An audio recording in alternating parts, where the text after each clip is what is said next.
Good morning, students. Today I am going to start chapter number 4 in civics, key elements of a democratic government. Before starting this chapter, today I will tell you a story of a boy whose name is Hector Peterson. In this story, there are three characters. First is Maya Naidu, second Maya's mother, and third is Hector Peterson. Maya Naidu, an 11-year-old girl, and she is living in the town of Johannesburg. Second character, Maya's mother, and third character is Hector Peterson. Hector Peterson was 15-year-old boy, and he was lived in Soweto. One day Maya was helping her mother in cleaning old boxes, and she found a scrapbook which is full of pictures and newspaper articles. एक दिन माया अपनी mother की help करी थी old boxes को clean करने में. उसको एक स्क्रैप बुक मिली जिसमें बहुत सारी पिक्चर्स थी और बहुत सारे न्यूज़ आर्टिकल्स थे. उन पिक्चर्स को देखने के बाद माया ने अपनी मदर से पूछा हु दी बॉय. उसकी मदर ने बताया ये बॉय कौन है, Hector Pieterson. He had been shot by the police. Maya was shocked. Why? She asked. उसकी मॉम ने बताया ये जो पिक्चर है ये हेक्टर पीटरसन की है और इसको पुलिस ने क्या किया था, शूट किया था. माया क्या हो गई, शॉक्ड हो गई. उसने अपनी मदर से पूछा वाई, मतलब इसको क्यों शूट किया. हर mother told to Maya South African people were divided into white and black. उसकी मदर ने बताया कि जो साउथ अफ्रीकन जो पीपल्स थे वो टू कैटेगरीज में डिवाइडेड थे, white skin people and black skin people. White skin people mean जिनके स्किन का कलर वाइट है और ब्लैक स्किन पीपल यानी कि जिनकी स्किन का कलर ब्लैक है. वहाँ पे क्या था, साउथ अफ्रीका में पीपल्स इन टू कैटेगरीज में डिवाइडेड थे.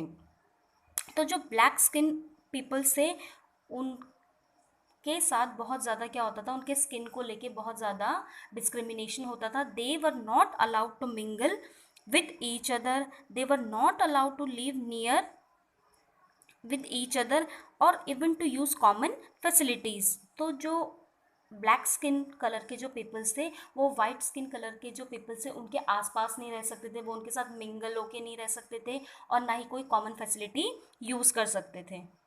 जो वाइट स्किन कलर के जो पीपल्स थे उनके hospitals were separated and so were ambulance. उनकी जो एम्बुलेंस थी, जो हॉस्पिटल थे वो कैसे थे, वो ब्लैक स्किन जो पीपल थे उनसे क्या थे, सेपरेट थे, अलग थे.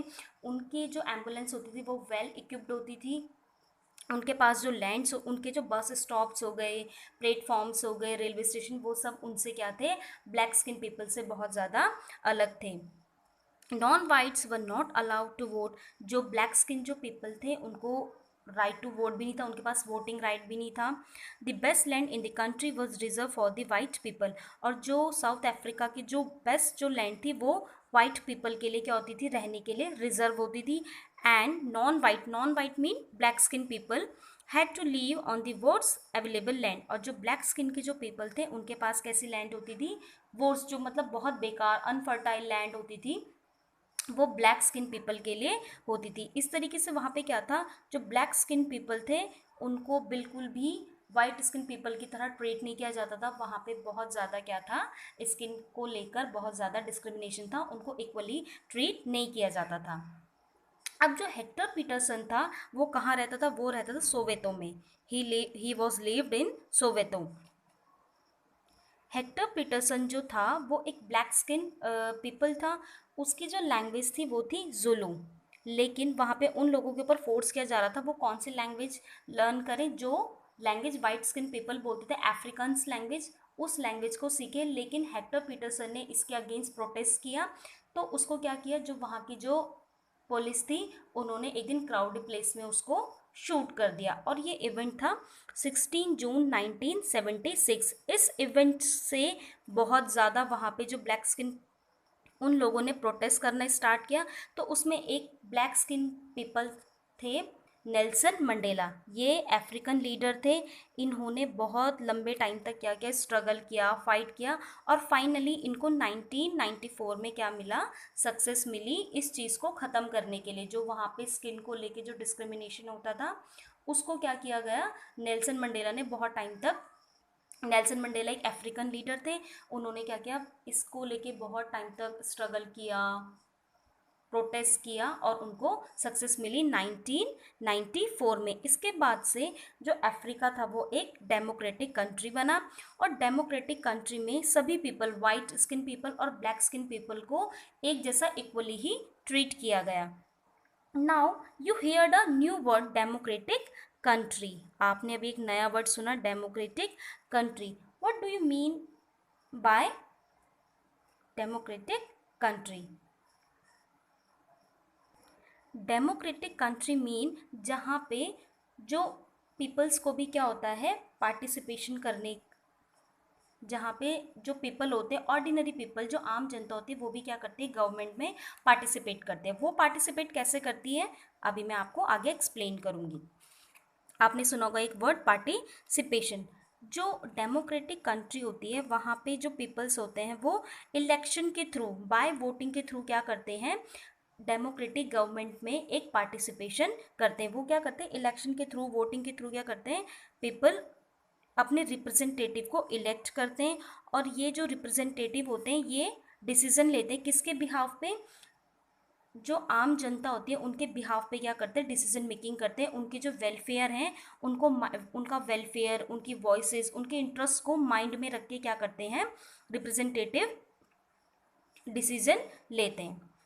All governments are elected for fix period. जितनी भी गवर्नमेंट होती है उनका जो टाइम पीरियड होता है वो फिक्स्ड होता है। In India this period is 5 year. India में जो ये ईयर जो फिक्स पीरियड है वो 5 ईयर है।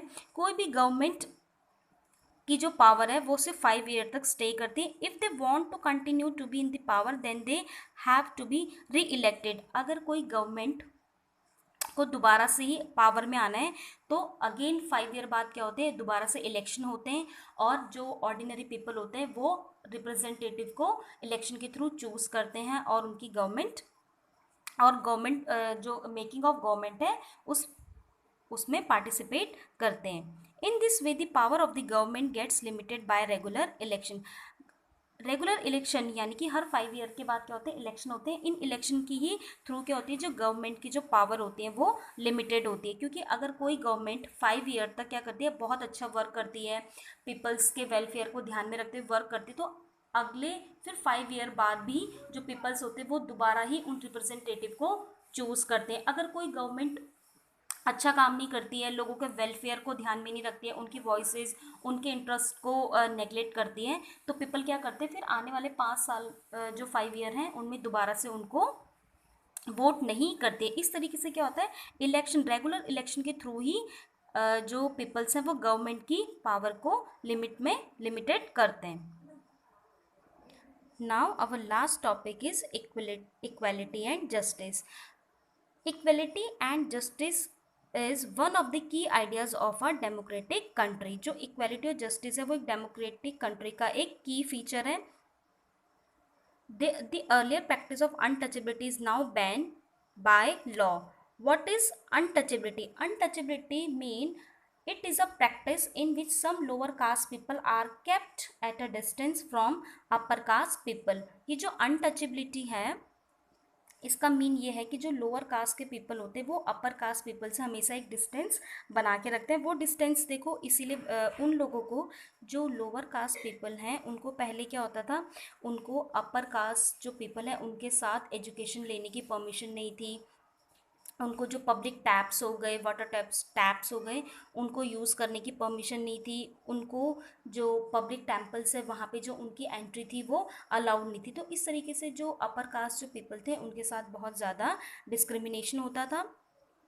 लेकिन अब गवर्नमेंट ने क्या कर दिया, अनटचेबिलिटी को बैन कर दिया है। क्योंकि गवर्नमेंट क्या करती है, गवर्नमेंट को भी रियलाइज़ होता है कि एक कंट्री में जस्टिस और इक्वलिटी को तभी अचीव किया जा सकता है जब सारे पीपल्स को इक्वली ट्रीट किया, जब सारे पीपल्स को, सभी पीपल्स को इक्वली ट्रीट किया जाए।